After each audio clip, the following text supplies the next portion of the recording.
días después de que Salaverry asumiera como intendente comisionado, se iniciaron los secuestros seguidos de desaparición de personas.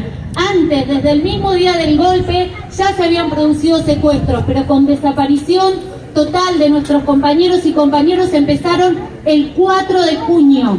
Luján tiene distintos momentos represivos que muestran la coordinación, el plan sistemático de represión que organizó, planificó y ejecutó la dictadura.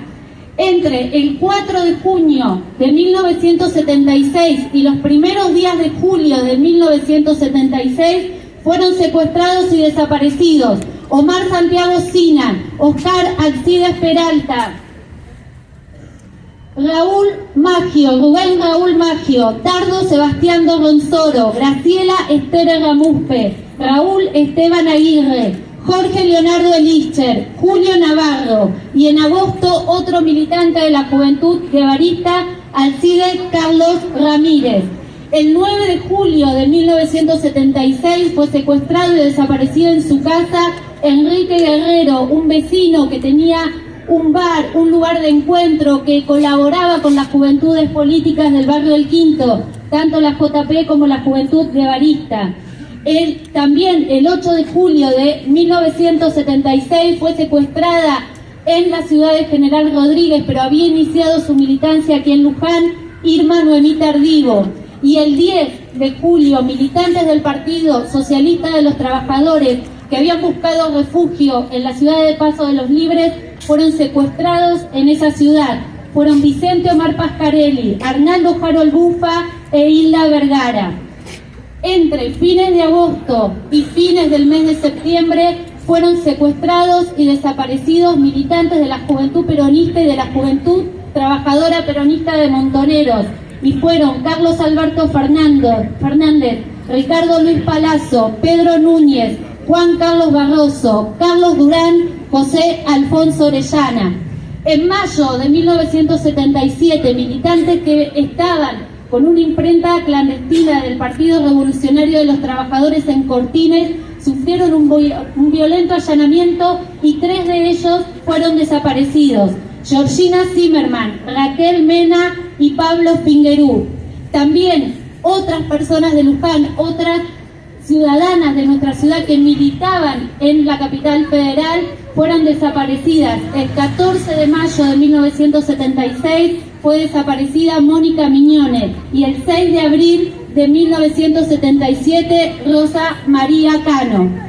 Salaverry supo decirle a Nelly Dorronsoro, la esposa de nuestro querido poeta herrero Dardo, le dijo Salaverry: tenga cuidado de seguir preguntando por su esposo, porque está catalogado como ideólogo. ¿Cómo tenía él esos datos? Fue un genocidio. Son 30.000. Marchemos, compañeras y compañeros.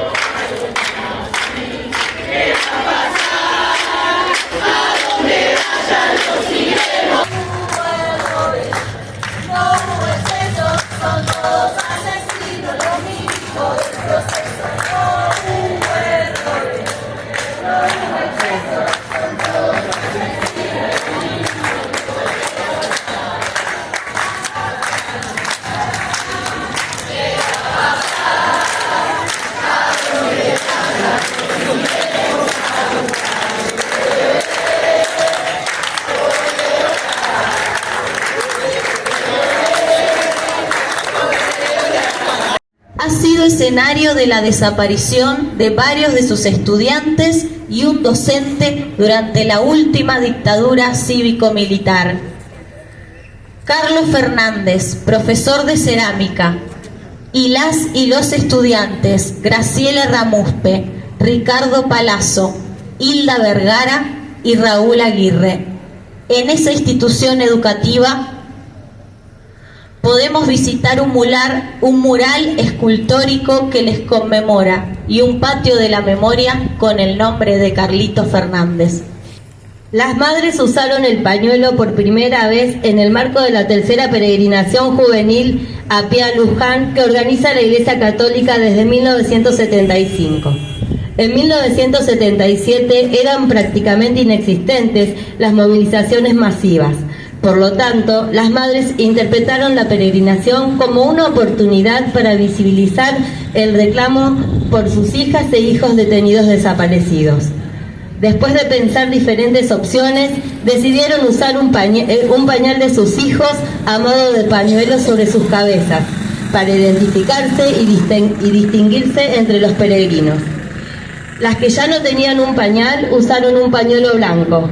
En consecuencia, y tal como suele señalarse desde la Comisión de Familiares y Amigos de Detenidos Desaparecidos de Luján, recordando ese acontecimiento, en Luján nació el símbolo. Desde entonces, la Plaza Belgrano ha sido un lugar emblemático en la historia y comienzos de la lucha de las madres, de familiares y de referentes de derechos humanos de nuestra ciudad. Allí aprovechaban los diferentes eventos religiosos para informar a las y los visitantes sobre lo sucedido.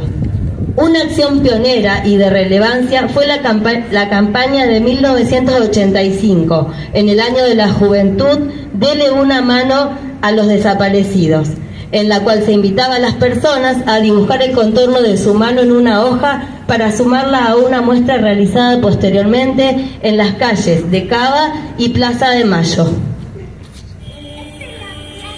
Las madres recibieron alrededor de 1 millón de manos de 86 países de los 5 continentes. Las madres hablaban de las 2 iglesias.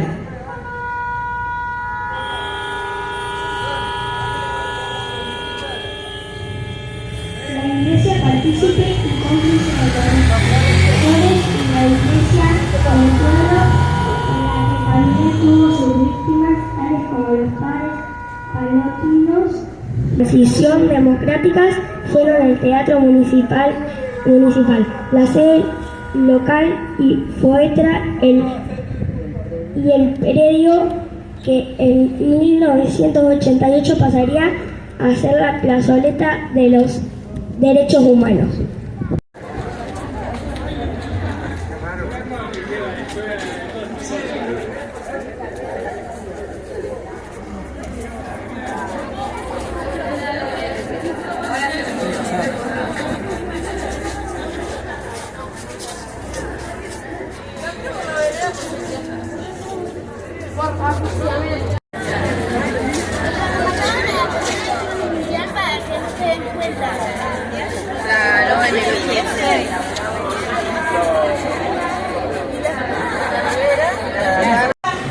Recibía denuncias de desapariciones a la par que participaba en las acciones represivas encomendadas.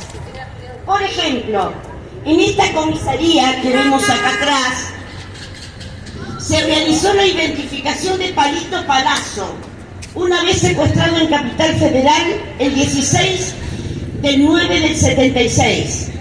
Como no contaba con su documento, las fuerzas de seguridad actuantes consideraron necesario traerlo a la localidad donde vivió y militó para constatar que era la persona que buscaban. Al mes siguiente, en octubre, Rosita, su madre, realizó la denuncia de la desaparición sin que se le dé ningún tipo de información. En ese momento era comisario Franklin Leonetti. Esto es una muestra de la participación de las fuerzas policiales locales de aquellos años de dictadura en los operativos represivos y en los intentos de secuestro y detenciones ilegales perpetrados desde el Estado. La Comisión Provincial de la Memoria cuenta con legajos que dan muestra de las acciones de inteligencia que realizaban las fuerzas policiales en Luján. Supo decir Rosita, madre de nuestra ciudad, en una entrevista: Luján sufrió en todo sentido la represión, empezando con el cierre de la universidad, el cual no solo afectó a estudiantes, sino también a docentes y empleados administrativos. Luján tuvo listas negras, focas marcadas, detenidos, empleados cesantes, secuestrados. Luján era una ciudad ocupada por el ejército. Constantemente había asentamientos. Parecía zona militar, toda ocupada por el regimiento de Mercedes. Dichas fuerzas militares tenían su base y zona de acampe en dependencias de la municipalidad de Luján.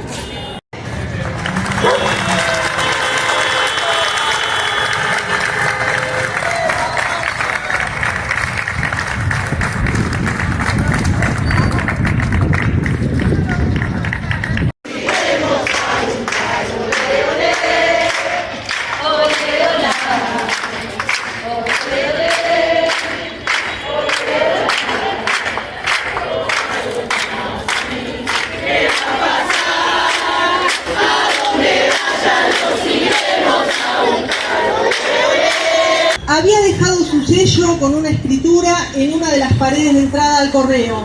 Justamente en esta pared había dejado su sello la AAA. Esto fue antes y posteriormente a la desaparición de Palito Palazzo, uno de los desaparecidos de Luján, quien vivió en este lugar porque su padre era el jefe de correo. La vivienda fue allanada, la vivienda del segundo piso, aquí, en varias oportunidades por fuerzas del ejército. Cuando venían totalmente armados, muchísimos militares que venían a la madrugada, no solo violentaban a la familia, la encerraban en estos operativos, golpeaban, también se robaron pertenencias y objetos de valor material y afectivo. En este mismo correo, Rosita, nuestra madre de Luján, conoce a Nelly de Ronsoro, quien venía a retirar la correspondencia y ya había sufrido el secuestro y desaparición de su esposo, el poeta Dardo de Ronsoro. De allí nació una amistad inquebrantable entre ellas y una lucha compartida también junto a la otra madre de Plaza de Mayo, Anita Aguirre. Las tres se acompañaron mutuamente en la búsqueda, en el reclamo ante ministerios, obispados, juzgados y en tantas otras instituciones y organismos que les ocultaban lo que pasaba. Simplemente le decían sin novedades. Nelly de Ronsoro se sumó a la Marcha de las Madres con un compromiso sostenido hasta sus últimos días. Eve le supo decir a Nelly en alguna de estas marchas: vos sí que te ganaste el derecho a usar el pañuelo. 30.000 compañeros detenidos desaparecidos, presentes. 30.000 compañeros y compañeras detenidos desaparecidos, presentes. 30.000 compañeros detenidos desaparecidos, presentes. Ahora y siempre. Ahora y siempre. Ahora y siempre. No hubo excesos, son todos asesinos, lo mismo del proceso. No hubo errores, no hubo excesos, son todos asesinos, lo mismo del proceso. ¿Qué va a pasar?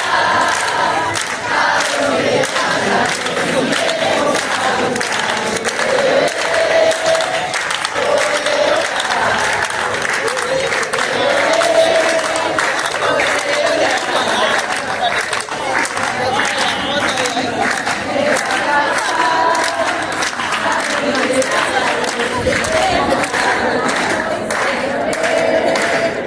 En marzo de 1984 quedó conformada en Luján la Comisión Multisectorial para la Defensa de los Derechos Humanos. El espacio sumó a las madres y a jóvenes referentes de partidos políticos. La figura articuladora del espacio fue Emilio Mignoni, en cuya casa se realizaron las primeras reuniones. Emilio Mignoni y su esposa, Chela Sosa, eran los padres de Mónica Mignoni, militante de la Juventud Peronista, quien trabajó como docente en la Universidad de Luján hasta el 14 de mayo de 1976. Aquel día fue secuestrada en la casa de su familia por un grupo de tarea de la Marina y llevada a la ESMA. Chela Sosa es quien acerca a Anita Aguirre con Rosita Palazzo conversando en una de las rondas de madres. La comisión multisectorial, creada en ese entonces, supo tener su sede en esta casa de la familia Quiñones Sosa. que fue señalizada como un lugar de memoria por la Comisión de Familiares y Amigos de Detenidos Desaparecidos. Aquella comisión se proponía garantizar la vida y la libertad de cada ciudadano y procurar el esclarecimiento de las distintas violaciones a los derechos humanos en nuestra ciudad. Para ello se generaron espacios para distintas actividades tales como charlas, debates, notas en periódicos locales, paneles con invitados significativos en relación a esta lucha, entre otras.